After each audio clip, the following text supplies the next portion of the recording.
chaleureux à notre candidat.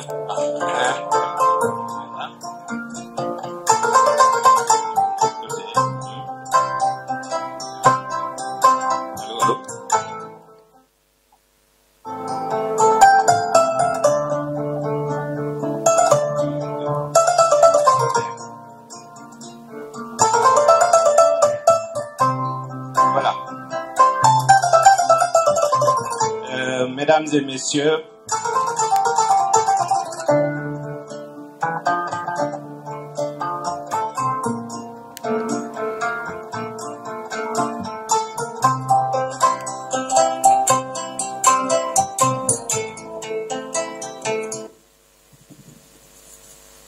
mesdames et messieurs, mesdames, mesdemoiselles et messieurs, merci d'être venus si nombreux et d'avoir répondu favorablement à notre invitation. Vous savez qu'aujourd'hui est un jour spécial pour FIPO, Alternative Citoyenne, avec celui que j'appelle moi son champion. Je vais me présenter, je m'appelle Falilou Kane, je suis membre de FIPO Alternative Citoyenne et Boubacar est mon candidat. Alors, comme vous le savez, aujourd'hui c'est le premier rendez-vous, un rendez-vous solennel avec la presse et le public qui nous permettra, nous tous, de faire connaissance avec notre candidat. Je vais faire un petit rappel historique pour décrire un peu le processus qui nous a amené jusqu'à cet instant solennel. FIPO Alternative Citoyenne est, comme vous le savez, une initiative politique qui a été fondée par des patriotes soucieux, très soucieux du devenir de notre pays. Ces patriotes soucieux, après 2 alternances dévoyées et ratées, ratées et dévoyées, se sont fixés comme objectif de proposer un projet de société, un projet politique en rupture avec tout ce qui s'est passé auparavant. C'est ce qui nous a amené à créer FIPO Alternative Citoyenne, qui regroupe des partis politiques, des organisations de la société civile et des individualités. Ils sont nombreux. Je crois que le document qui vous a été donné, qui vous a été remis, liste les associations et autres partis politiques qui sont membres de la coalition. Cette coalition, cette initiative politique citoyenne, a décidé de travailler sur une base collective à partir d'une triptyque que nous avons appelée PEC, qui c'est programme, équipe et candidat. Nous avons l'équipe, nous avons le programme, l'équipe, vous apprendrez à prendre connaissance avec cette équipe-là. Le programme, on vous donnera quelques extraits du programme, mais on vous donnera le programme entier, dans sa totalité, dans le courant de la campagne et dans la période qui nous mènera à la campagne présidentielle. Le candidat, FIPO Alternative Citoyenne, a décidé pour la première fois, je peux m'avancer, de procéder autrement. Nous avons mis en place un comité de sélection, des mécanismes et des procédures de sélection de notre candidat, à partir de critères, de mécanismes et de procédures bien précis. Le comité de sélection a reçu tous les candidats, postulants, candidats, je les appelle comme ça,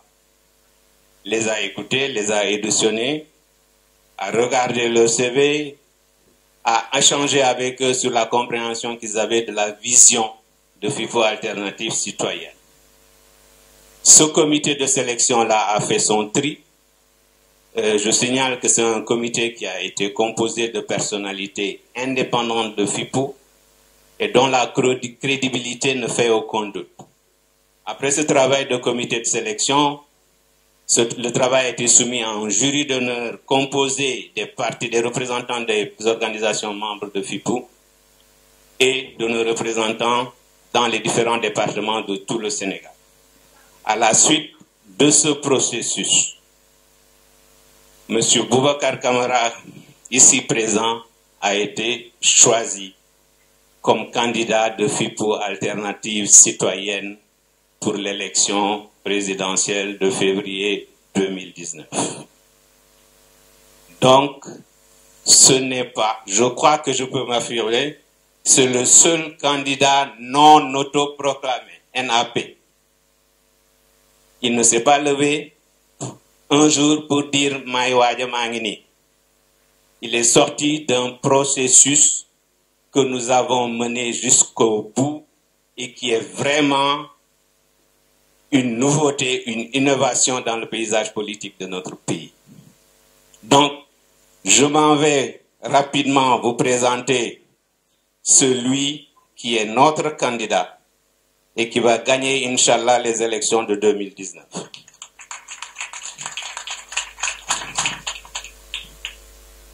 Monsieur Boubacar Camara est né le 26 juin 1958 à Dakar.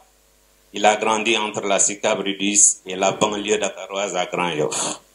Il est titulaire d'un bac scientifique, soldat de 2e classe, il est officier de marine marchande expert maritime. Il a gravi les échelons de la douane pendant 20 ans, en passant d'agent breveté à contrôleur et inspecteur des douanes, puis directeur général de mai 2000 à mars 2004. Consultant, il conseille des groupes internationaux et des pays africains dans des domaines de l'énergie solaire, des infrastructures, du partenariat public-privé, de la douane, du commerce international et de l'investissement direct en Afrique. Il est docteur en droit de l'université Pierre Mendès France de Grenoble. Sa thèse, publiée en décembre 2005, est couronnée de la mention très honorable avec félicitations du jury. M. Camara est cofondateur de 2 instituts supérieurs de formation en 2007 et 2017. Avocat au bureau de Paris, M. Boubacar Camara fut président du conseil d'administration de Sococim Industries dans la cimenterie de juin 2012 à mai 2018, date de sa démission. Bien au fait des technologies de l'information et de la communication et maîtrisant les procédures douanières, il participe dans le cadre du Trade Point Sénégal à la conception de l'application de la collecte électronique des documents, le célèbre système Orbus 2000, complément du système Gaindé 2000, qui ont valu à la douane sénégalaise des performances remarquables. En mai 2009, il est détaché comme secrétaire général du ministère de la Coopération internationale, des transports aériens, des infrastructures et de l'énergie. En mai 2011, il est désigné président du conseil d'administration de la compagnie aérienne Senegal Airlines comme représentant du ministère de tutelle. Alors, secrétaire général du ministère de la Coopération internationale, des transports aériens, des infrastructures et de l'énergie, il a livré la leçon inaugurale de l'université Cheikh Anta Diop de Dakar en janvier 2011 sur le terme « Servir l'État, grandeurs et servitude ». Officier dans l'Ordre national du Lion, médaillé d'honneur de la douane, M. Boubacar Camara est, sur sa demande, en retraite anticipée de 8 ans de l'inspection générale d'État depuis le 1er juin 2015. M. Camara a conçu et fondé le mouvement Génération Y à la suite de la publication de sa lettre à la jeunesse le 6 avril 2007. Il s'engage officiellement en politique le 15 mai 2018 comme fondateur et président du mouvement Djengou Ngir Sénégal. Depuis le 23 septembre 2018,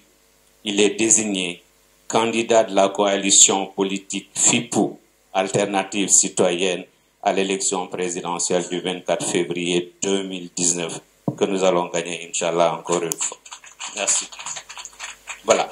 Donc, sans plus tarder, je vais passer la parole à notre candidat, que je vous demanderai bien d'applaudir dans une bienveillante standing ovation, please.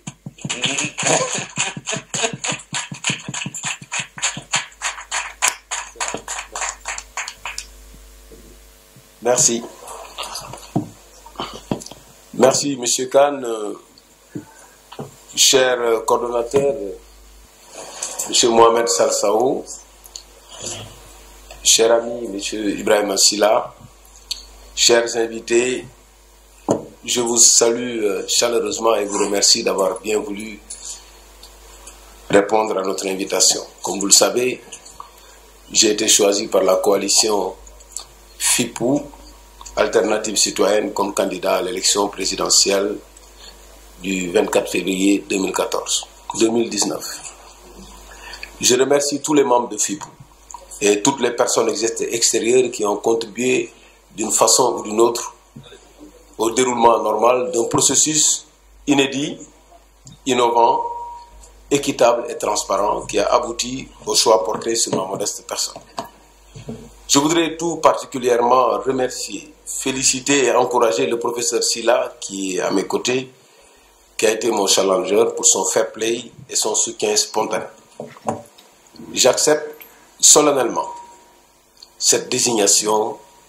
avec humilité et détermination. Je mesure cette responsabilité et m'engage à ne ménager aucun effort pour mener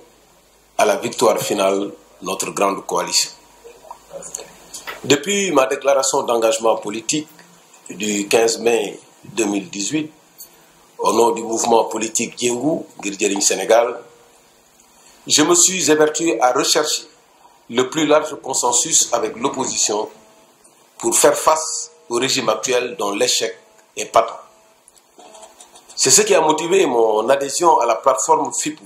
pour la désignation d'un candidat et la mise en œuvre d'un programme alternatif du gouvernement pour redresser notre cher pays. L'approche PEC, programme, équipe, candidat, adoptée par la coalition FIPOU, a permis d'enregistrer des avancées significatives en termes de programme de gouvernance et d'équipe pour les conduire. Le chemin est donc maintenant tracé. Ce n'est pas après, on va voir ce qu'on fait. On sait exactement ce qu'il faut faire dans cette coalition. La prochaine étape est la tenue de la convention d'investiture en novembre prochain, où il y aura une déclinaison du programme et la prestation de serment du candidat. L'heure est donc à la mobilisation, car l'État est absent quand il s'agit de résoudre les problèmes des Sénégalais. Le peuple est livré à lui-même, il est abandonné. Si nos gouvernants s'étaient consciencieusement, exclusivement et avec réussite mis à la tâche pour chercher à nourrir les Sénégalais, éduquer, soigner, protéger les populations, promouvoir une saine citoyenneté, peut-être que je ne serais jamais engagé en politique.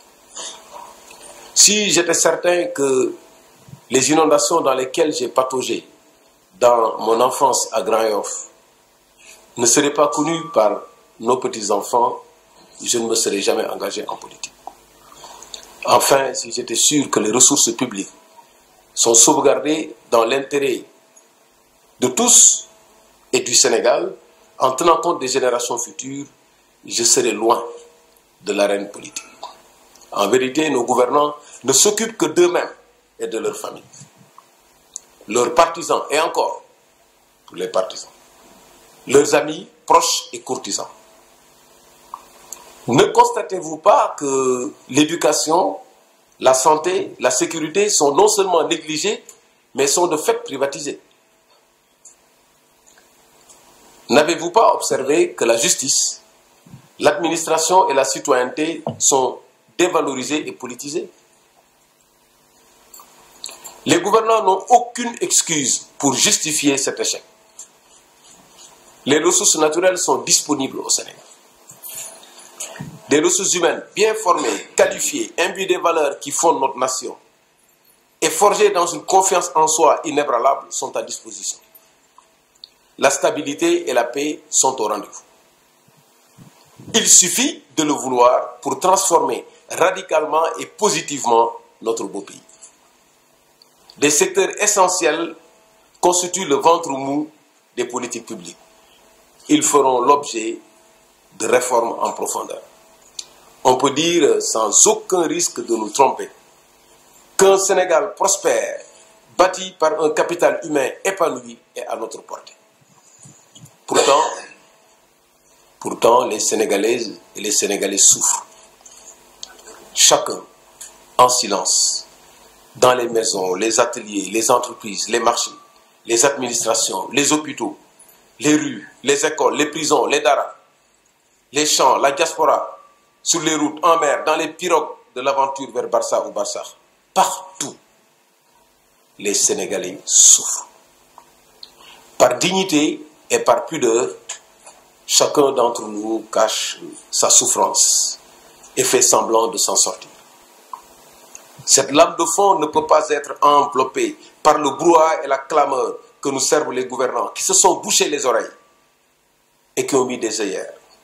Ils ne veulent ni entendre la clameur du peuple, ni se soucier de sa détresse. Cette souffrance n'est pas suffisamment portée, amplifiée et relayée sur la place publique. Pourtant, la situation est tellement dure pour ce peuple, tout secteur confondu, qu'il ne retrouve plus la voie empruntée. C'est pourquoi il nous recommande ceci. Ne dédaignez pas la politique,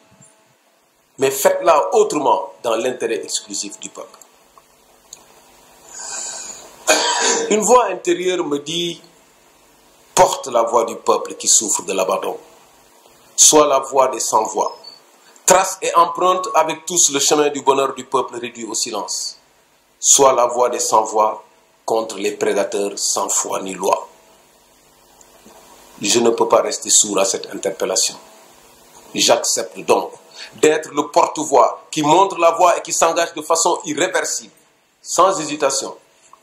sans tâtonnement, sans rancune, sans revanche, avec professionnalisme, désintéressement et humanité. C'est mon devoir de remboursement pour les bienfaits tirés de la sueur du peuple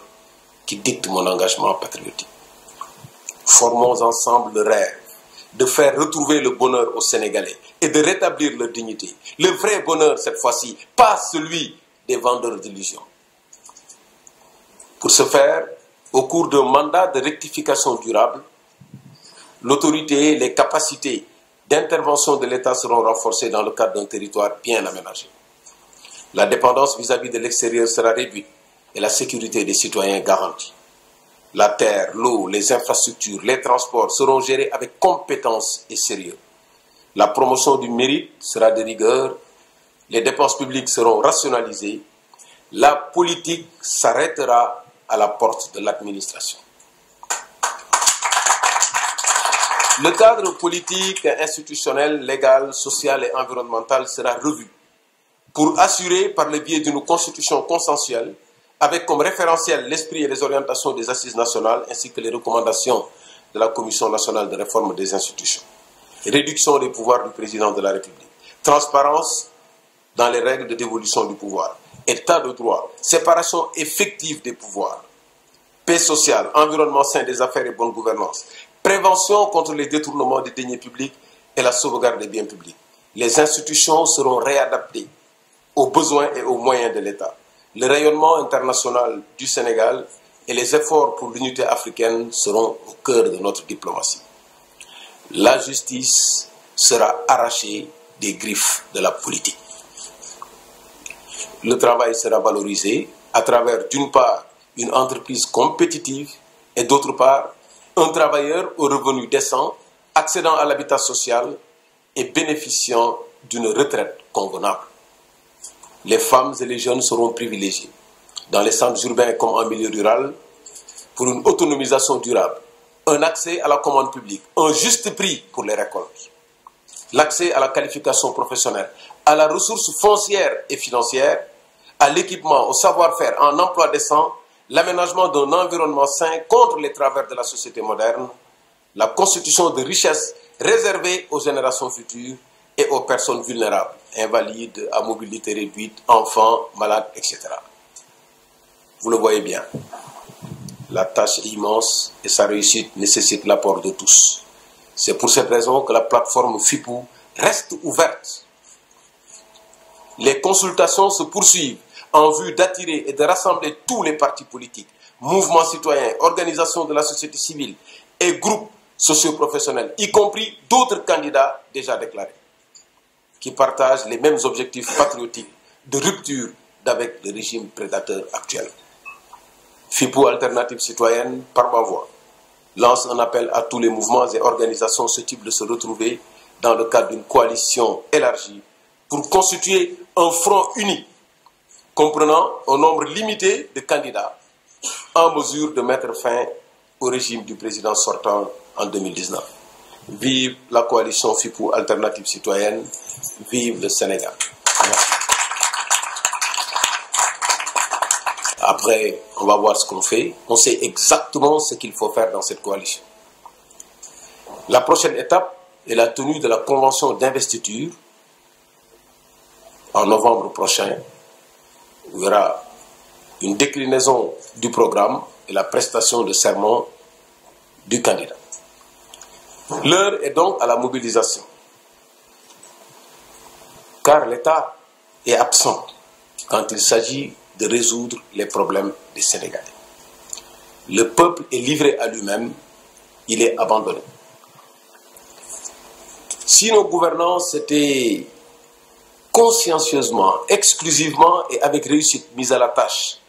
pour chercher à nourrir les Sénégalais, éduquer, soigner, protéger les populations, promouvoir une saine citoyenneté, peut-être que je ne serais jamais engagé en politique. Si j'étais certain que les inondations dans lesquelles j'ai pataugé dans mon enfance à Grand-Yoff ne seraient pas connues par nos petits-enfants, je ne me serais jamais engagé en politique. Enfin, si j'étais sûr que les ressources publiques sont sauvegardées dans l'intérêt de tous et du Sénégal, en tenant compte des générations futures, je serais loin de l'arène politique. En vérité, nos gouvernants ne s'occupent que d'eux-mêmes et de leurs familles. Leurs partisans, et encore, pour les partisans, leurs amis, proches et courtisans. Ne constatez-vous pas que l'éducation, la santé, la sécurité sont non seulement négligées, mais sont de fait privatisées? N'avez-vous pas observé que la justice, l'administration et la citoyenneté sont dévalorisées et politisées? Les gouvernants n'ont aucune excuse pour justifier cet échec. Les ressources naturelles sont disponibles au Sénégal. Des ressources humaines bien formées, qualifiées, imbues des valeurs qui fondent notre nation et forgées dans une confiance en soi inébranlable sont à disposition. La stabilité et la paix sont au rendez-vous. Il suffit de le vouloir pour transformer radicalement et positivement notre beau pays. Des secteurs essentiels constituent le ventre mou des politiques publiques. Ils feront l'objet de réformes en profondeur. On peut dire sans aucun risque de nous tromper qu'un Sénégal prospère, bâti par un capital humain épanoui, est à notre portée. Pourtant, les Sénégalaises et les Sénégalais souffrent. Chacun, en silence, dans les maisons, les ateliers, les entreprises, les marchés, les administrations, les hôpitaux, les rues, les écoles, les prisons, les daras, les champs, la diaspora, sur les routes, en mer, dans les pirogues de l'aventure vers Barça ou Barça. Partout, les Sénégalais souffrent. Par dignité et par pudeur, chacun d'entre nous cache sa souffrance et fait semblant de s'en sortir. Cette lame de fond ne peut pas être enveloppée par le brouhaha et la clameur que nous servent les gouvernants, qui se sont bouchés les oreilles et qui ont mis des œillères. Ils ne veulent ni entendre la clameur du peuple, ni se soucier de sa détresse. Cette souffrance n'est pas suffisamment portée, amplifiée et relayée sur la place publique. Pourtant, la situation est tellement dure pour ce peuple, tout secteur confondu, qu'il ne retrouve plus la voie empruntée. C'est pourquoi il nous recommande ceci: ne dédaignez pas la politique, mais faites-la autrement dans l'intérêt exclusif du peuple. Une voix intérieure me dit: porte la voix du peuple qui souffre de l'abandon. soit la voix des sans-voix. Trace et emprunte avec tous le chemin du bonheur du peuple réduit au silence. Soit la voix des sans-voix contre les prédateurs sans foi ni loi. Je ne peux pas rester sourd à cette interpellation. J'accepte donc d'être le porte-voix qui montre la voie et qui s'engage de façon irréversible, sans hésitation, sans tâtonnement, sans rancune, sans revanche, avec professionnalisme, désintéressement et humanité. C'est mon devoir de remboursement pour les bienfaits tirés de la sueur du peuple qui dicte mon engagement patriotique. Formons ensemble le rêve de faire retrouver le bonheur aux Sénégalais et de rétablir leur dignité. Le vrai bonheur cette fois-ci, pas celui des vendeurs d'illusions. Pour ce faire, au cours d'un mandat de rectification durable, l'autorité et les capacités d'intervention de l'État seront renforcées dans le cadre d'un territoire bien aménagé. La dépendance vis-à-vis de l'extérieur sera réduite et la sécurité des citoyens garantie. La terre, l'eau, les infrastructures, les transports seront gérés avec compétence et sérieux. La promotion du mérite sera de rigueur, les dépenses publiques seront rationalisées, la politique s'arrêtera à la porte de l'administration. Le cadre politique, institutionnel, légal, social et environnemental sera revu pour assurer par le biais d'une constitution consensuelle avec comme référentiel l'esprit et les orientations des assises nationales ainsi que les recommandations de la Commission nationale de réforme des institutions. Réduction des pouvoirs du président de la République. Transparence dans les règles de dévolution du pouvoir. État de droit. Séparation effective des pouvoirs. Paix sociale, environnement sain des affaires et bonne gouvernance. Prévention contre les détournements des deniers publics et la sauvegarde des biens publics. Les institutions seront réadaptées aux besoins et aux moyens de l'État. Le rayonnement international du Sénégal et les efforts pour l'unité africaine seront au cœur de notre diplomatie. La justice sera arrachée des griffes de la politique. Le travail sera valorisé à travers, d'une part, une entreprise compétitive et d'autre part, un travailleur aux revenus décents, accédant à l'habitat social et bénéficiant d'une retraite convenable. Les femmes et les jeunes seront privilégiés, dans les centres urbains comme en milieu rural, pour une autonomisation durable, un accès à la commande publique, un juste prix pour les récoltes, l'accès à la qualification professionnelle, à la ressource foncière et financière, à l'équipement, au savoir-faire, en emploi décent, l'aménagement d'un environnement sain contre les travers de la société moderne, la constitution de richesses réservées aux générations futures et aux personnes vulnérables, invalides, à mobilité réduite, enfants, malades, etc. Vous le voyez bien, la tâche est immense et sa réussite nécessite l'apport de tous. C'est pour cette raison que la plateforme FIPOU reste ouverte. Les consultations se poursuivent en vue d'attirer et de rassembler tous les partis politiques, mouvements citoyens, organisations de la société civile et groupes socioprofessionnels, y compris d'autres candidats déjà déclarés, qui partagent les mêmes objectifs patriotiques de rupture avec le régime prédateur actuel. FIPOU Alternative Citoyenne, par ma voix, lance un appel à tous les mouvements et organisations susceptibles de se retrouver dans le cadre d'une coalition élargie pour constituer un front uni comprenant un nombre limité de candidats en mesure de mettre fin au régime du président sortant en 2019. Vive la coalition FIPOU Alternative Citoyenne, vive le Sénégal. Merci.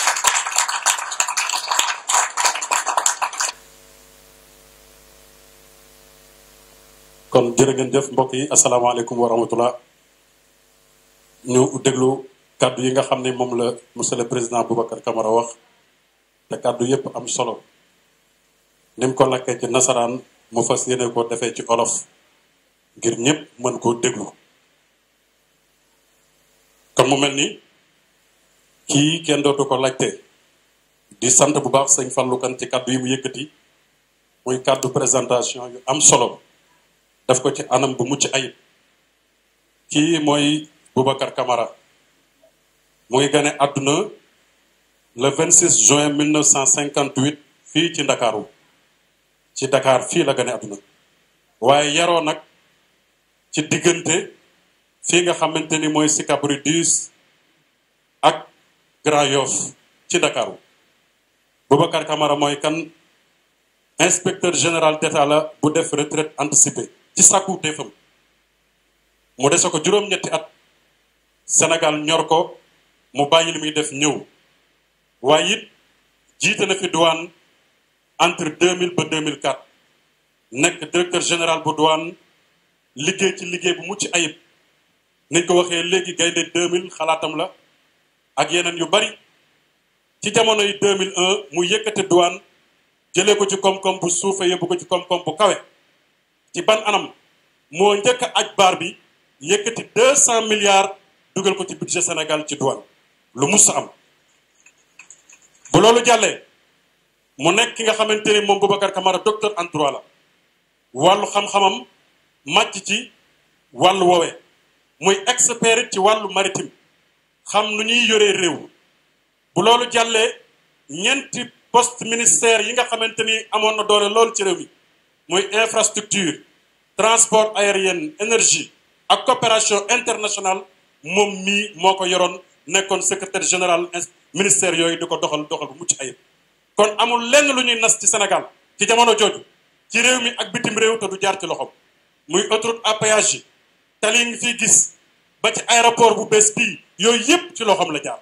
waaye bu yooyu jàllee Sénégal amoon na ay jafe-jafe yu metti ci jamono yooyu nga xamante ni courant bi mu ngi doon dëkkee xuyu kamaj moom mii moo xalaat li nga xamante ni mooy plan tàkkal génn ko ba Sénégal nekkat ci jamono mën a am delluwaat seen courant Boubacar Camara bu loolu jàllee mu nekk jëmm joo xamante ni nekkoon na PCA bu Sococim liggéey fa liggéey bu mucc ayib ba Sénégal ñëpp di ko gis kon nag kii yel na fii Sénégal tollu tey doomi réew mi jug ñëpp taxaw ànd ak moom ñii nga xamante ne ñooy coalition fippu dajaloo ñoom ñëpp de ay borom kàngam ay boromi xam-xam ñu am ngor am pas-pas bëgg seen Sénégal xool ko doyloo ko ni ko Serigne Fallou waxee moom rek moo taxaw kenn mu sa xalaat ni sax dina génn bañ jiital ko waaye compétence am ak manduteem ak xam-xamam ak yarom ñoom ñëpp ñu dëppoo ci ba jël ne monsieur le président Boubacar Camara moom la ñu jiital seen kanam ñoom coalition fipp ñoom ñëpp ñu ànd ak moom jàppale ko ngir le 24 février mu jëlee fi kii fi nekk doon le président de la République de tous les Sénégalais incha allah kon kat ñun ñëpp war nañoo jóg dellu ci ginnaawam jàppale ko ngir li nga xamante ne moom la coalition fippu fas yéene ànd bëgg taxawu muy jël Boubacar Camara teg ko ci kanam ànd ak moom liggéey mu jël réew mi ñu ànd ak moom liggéey kon monsieur le président ñu ngi lay sant di la gërëm di la ñaanal réew mi yàlla na tegu sa loxo ak ñi nga àndal ñëpp ñuy ànd kook yow ci daraje alxuraan ak mag ñu baax ni monsieur le président vous avez la parole. jërëjëf sëñ Abdou Lahad dañuy tënk rek liñ fi wax sànq ci tubaab moom la ñu bëgg a tënk ci wolof di nuyoo rek di nuyu ñëpp di leen sant di jiital ci nuyoo bi suñu mag suñu coordonnateur Mohamed Sall Sow ak Ibrahima Silla comme ni ngeen ko xamee rek coalition bi bi ñu defee seen procédure dañ ma tànn pour ma nekk seen candidat maanaam seen bër ci élection yi nga xam ne moom la ñu dëgmal ci at mi di ñëw di sant ñëpp nag parce que ñi ci bokkoon dañu bare ñoo xam ne ci fippu la ñu bokk ak ñu bokkul ci fippu ñi d'accordoon bokk ci jury bi jël seen temps déplacé wu ci seen propre moyen ñëw fekkee ko ak ñi doon jógee ci région yëpp parce que fippu am na ay représentation ci département yëpp comité de coordination yi ñëpp ñëw fekkee mbir mi mu nekk loo xam ne lii lu sant la lu doy waar kii nag moom Ibrahima ñoo doon ànd di xëccoo waaye ànd di xëccoo mu wone vraiment loo xam ne lii dignité la parce que non seulement spontanément la ma soutenir encouragé ma te biñ ma désigné ba léegi fu ma taxaw mu nga fay taxaw di ma jàppale kooku dafa wane ne esprit fippu vraiment moom moo nekk ci moom kenn nag mënul fàtte ñi nga xam ne ku mel ni Fallou ñi nga xam ne ñoom ñoo concevoir affaire fippu ñun dañu ñëw man bi ma ñëw fippu fekk naa train bi commencé na bu yàgg dama dabee donc bi ma ñëw fekk foofu constance bi ñu amoon ci début bi moom la ñu am ba léegi continuer di ci liggéey kon nag ñu ngi lay sant yow li la yàq rek mooy sant bi sant bi daal boo ko changé woon rek dinaa ci yokk leneen kon nag tànn boobu nangu naa ko te fas naa yéene def li ma war yépp ba ñu yegg ci ndam li parce que ñun bu ñuy dugg ci combat dañ ciy dugg pour la victoire ñun duñ dugg ci combat pour la figuration wala duñu dugg ci combat dans l'impréparation wala yooyu dañuy takku bu baax et sas boobu ñu ma sas nangu naa ko te dinaa ko assumer lépp lu mu laaj dinañ ko def ba arriver à cette victoire parce que noonu rek laa mun a delloo njukkal waa FIP parce que mënoon nañu tànn keneen du man rek maa fa nekkoon am na ñu ma gën a xarañ fuuf ëpp ma expérience ci wàllu politique ëpp ma jaar-jaar ëpp ma personnalité ëpp ma charisme ëpp ma notoriété mais ñun ñëpp ñu romb ko jox ma ko kon man foofu am na sas bu ñu ma sas may fàttali rek ne ñun li ñu dugal ci politique en mai 2018 mooy dañu gis ne réew mi rek wax dëgg yàlla réew mi nga xam ne moo ñu defal lépp ñu jóge ci école publique jàng ci dafa dem ba nekk instrument état bi dafa mujj nekk instrument d'enrichissement personnel ak familial maanaam day am rek ñu ñëw aki moo ko rek di def lu leen neex rek ñun ñëpp ñu toog suñuy salon rek naan waaw lii normalul jabaru président mu ngi def lii jox na frère am jox na goroom ñëpp toog rek di kaas ci biir néegi te réew mi ñu defaroon bu demee ba mënatul produire loolu xale yi mënatuñu sax jàng ba am diplôme ba mun a am réussite ñun ñu ne am nañu réussite personnelle daal di toog loolu waruñu parce que nag ñun école publique la ñu jóge ci famille yu modeste école publique jàngal ñu ba ñu toll fii ñu toll wax dëgg yàlla bu la sa réew soxlaa da nga war a jóg te jamono day toll foo xam ne képp ku mën rek da nga war a yëkkati sa loxo di mën na parce que ku mënul bawoo du yàqu yow ñoom du ñu ba parce que leen ci dugal mooy seen affaire la ñuy defar kon du ñu bàyyi waaye ku xamul suur na da ngay xëcc loxo ku mënte defoo yi lu yàqu ci nga cette responsabilité là ñun la incombe loolu moom moo ñu ci dugal te bi ñu duggee yeewuñu rek ne ñun candidat lañu yooloo gënoon yomb yeewu rek ne candidat la def sa dispositif def sa campagne dañu ne dañu waxtaan ak ñëpp ñu waxtaan ak opposition bi ñi ñu yaakaar ne daal mën nañu changer situation bi ci biir waxtaan yooyu la ñuy dem ba dajeek waa fippu ñu ñëw seet si ñu waxtaan ba d'accord te bu boobaa ba léegi ñu ngi ci fas yéene taxaw pour redresser suñu réew bi ñu approche bi ñu amoon nag mooy programme booy defar réew da nga naan fii laay teg nii lay defaree économie bi nii lay defaree culture bi nii lay defaree yépp tënk nañ ko waxtaan ci ay weer taxawal ay commission ut ay expert ba xam fi ñu jëm ñun comme li ñuy wax ubbi tey jàng tey xam nga loolu du fi am Sénégal mais ñun dañuy jël réew mi tey commencé liggéey tey amul benn point boo xam ne bii dinañ ci tâtonner wala ñu naan kii nii la ñuy def wala nee la ñuy def parce que li ko war ñëpp dañ ko kon li ñu nas nag fas ko yéene def dañuy bëgg ki ko jiite solennellement ci convention mu taxaw ak ñëpp ci digg peuple bi wax leen li mu war a def wax leen profession de foi am wax leen engagement yi mu jël ba pare waat ko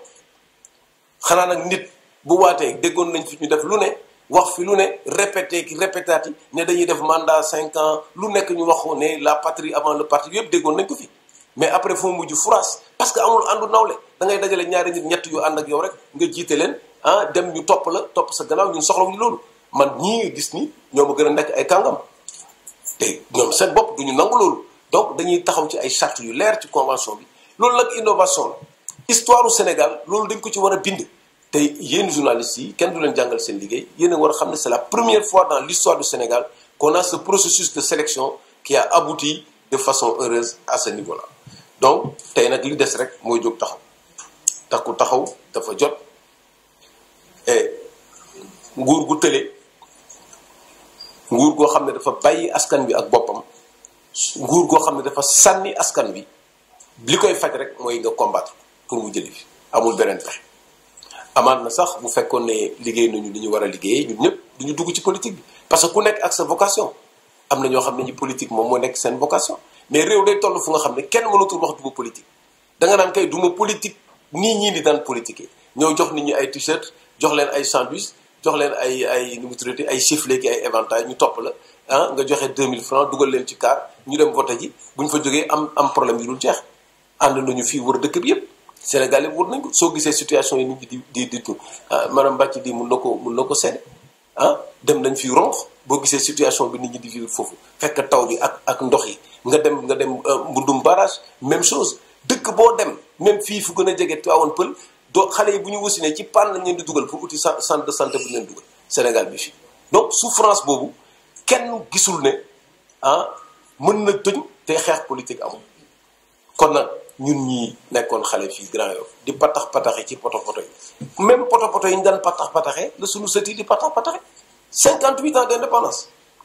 même situation ñun ñëpp ñu toog bu tawee même chose boo demee Diamaguène Sicap Mbao boo demee foo munti dem Sénégal Mbao même dans les régions nga dem Passy foo dem même situation nga fay gis di nga ko fekkoon Kaolack man bi ma fa jaaree ni ma fekkoon Kaolack bi ma fay def stage moom laa ñëwaat fekkaat Kaolack mbalit sax état bi mënu ko régler mbalit ramasser sax mbalit ba mu propre ba réew mi propre mënu ko régler éducation bi moom n'en parlons pas santé bi n'en parlons pas kaaraange bi amatul fenn sécurité léegi ku nekk yaay fayal sa bopp sa kaaraange nit ñi dañuy cotiser ci koñ yi ku nekk da ngay cotiser ci koñ yi pour am sa sécurité oto yi boo amul gardien boo ko fayal sa bopp dégg nga manifestation yi même chose insécurité même ci jumaa yi dañuy wax moytu leen seen portable bu ñu demee ba toll foofu Sénégal ça veut dire qu'il y a une insécurité mais incroyable ñàng bi moom n'en parlons pas ah santé boo demee nag ba justice gis ngeen justice nu mu dem kumba am ndey kumba amul ndey ñëpp gis ko ku nekk di ko kaas waxtuma la administration léegi administration da ngay gis cadre yi nga xam ne sax dañu compétent mënuñu sax am poste parce que politique wu te ku ci am poste aussi dañuy wax boo gañewul sa occupé yenn poste yi alors que ñu jàng pour une administration qui doit être neutre donc loolu dafa nekk loo xam ne di wax dëgg yàlla ñun ci lu ñu gën a motiver la bokk donc fii ñu toll ñëpp gis nañu ne amul dara lu mun a justifier échec bi waaw réew pour nga defar ko na am alal Sénégal am na alal bu wóor ni péng la am na or am na zircon am na pétrole am gaz am jën yu doy am géej am jaww ji am position géographique am stabilité am lépp am nit ñu xarañ ñu ko mën a liggéey au niveau fii ak au niveau international ñëpp donc toutes les conditions sont réunies pour que Sénégal développe mais lajj bi nag lu ko waral mais lajj bi mooy soit bëgguloo développer réew mi leneen moo la yëkkati ci politique wala mënuloo ko kon nag ñii nga xam ne ñooy élire ñoo war a jël seen responsabilité jël réew mi teg ko ci loxo yoo xam ne yi loxo yu set la yoo xam ne mun na defar réew et loolu moom moo manqué te dafa mënoon a nekk nag wax dëgg yàlla un Sénégal prospère réew mu naat ñu defar ko ci ay nit ñu xarañ yu yeew yu yaru yu xam seen valeur mais loolu mën na nekk Sénégal ñi ko defar fii mënuñu ñoram am na réew yoo xam ne ci guerre lu ñu génne situation yu grave la ñu nekkoon aujourd'hui ñu ngi leen di citer un exemple mais ñun ñëpp ñu toog rek ku ne toog sa nekk naan duma politique politiciens yi nii la ñu nel politique dafa salté mais bu ñu defee loolu lu la neex la ñuy def te gisaguñu dara plus ñuy avancé nag di bàyyi noonu plus ngay gis ay façon ngi nit yoo xam ne waruñu sax jege état waxatuma laa di ci am responsabilité am na ñoo xam ne seen première responsabilité mooy état première responsabilité ñoo xam ne mosuñu jiite ñaari nit mosuñu présider réunion mosuñu def projet bu taxaw te ñoo nekk ci collo état ba nag di soloo ko summi rek di def ay meeting c'est incroyable man ne loolu mosuma ko gis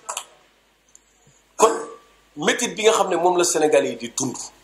métit boobu ku nekk ci sa biir ku ci ne si ñun yaa ngi am soxla boo xam ne yaa ngi yàkkamti réunion bi tas ba nga dem fexe noo ko fàyyi waaw ku nekk soxla boo xam ne dafay diis ci yow te doo ko mën a wax kenn partout nag ak foo munti nekk sa atelier sa liggéeyukaay partout fépp ba xale yi léegi moom ñoo ñu woon exemple bi certificat d'échec bi gën a leer mooy xale yi jël gaal yi génn réew kooku moom dañu woon ne dem dee bitim réew ala ci yoonu ut moo leen gënal ñu toog fii di alko kon loolu bu amee wax dëgg yàlla métit wu tar bi bu amee ñëpp toog ku nekk di sàmm sa daraja ku nekk di sag-saglu am sa kersa mais ñëpp ku nekk ngi noppi ñoom it comme li nga xam ne moom la nit ñi di dund bëgguñu mu fës duñ ko relayer dañuy fexe ba dugg léegi li ñuy relayer mooy leneen dañuy ñëw jël seen nopp taf ko daal di taf seen bët duñu gis loolu def ay écouteurs musique bi mu leen di envoyé musique gu jouissance la moo tax parfois da ngay foog ne ndax ñoom ci même dëkk bi la ñu nekk que ñun da nga leen di gis ñu kontaan di bàkku ne ñoo mën ñoo am ba ñuy fecc sax dégg naa dañ koy def fecc sax ba dee bay fecc alors que clameur bi ak lame de fond bi nga xam ne mooy souffrance population bi kenn relayé wu et c'est ça la politique il faut d'abord nga jeqi li nga xam ne moom la nit ñi di dund nga teg ko ci table ba ñëpp gis ko koo gis nag boo la neexee boo bëggee continuer dund noonu nga ànd ci boo ci bëggul kon nit génn nga jóg taxaw kon loolu dafa am solo lool kon nag ñun dañu bëgg métit bu tar bi nga xam ne moo nekk ci xolu nit yi di bax-bax yi moom la ñu bëgg mu jolli ba ñëpp gis ko nga xam ne du am werante loolu mooy suñu premier combat dans la conscientisation ñun dañuy ñëw expliquer nit ñi pourquoi ñu war a taxaw pour changer seen situation parce que bu ñu ko deful li leen ciy fekk mu nga noonu donc bu ñu demee nag ba nit ñi xamatuñu seen voix yéegatul ba pare xamatuñu ban voix la ñuy jaar maanaam dañu gëlëm mais boo gëlëmee dañuy wax boo xamee boo demee boo amatul foo dem da ngay dellu fi nga demoon mais day fekk nga xam fi nga jóge boo gëlëmee doo xam fan ngay dem aujourd'hui dañu gëlëm te xamatuñu c'est-à-dire que dañ leen beddi ba nga xam ne ils sont là rek au Sénégal chaque jour même chose ngay espérer mais espérance boobu sax amatuloo ko parce que ñi la war a espérer loo buñ la wax dëgg ñun fu ñu dem dañu naan politiciens yi dañuy fen rek politiciens yi liggéeyuñu politiciens yi seen bopp lañ fi nekkal loolu la ñuy wax répété da nga yow ñu ne waaye ñun lan moo ñuy prouver que yow mii doo def ni ñoom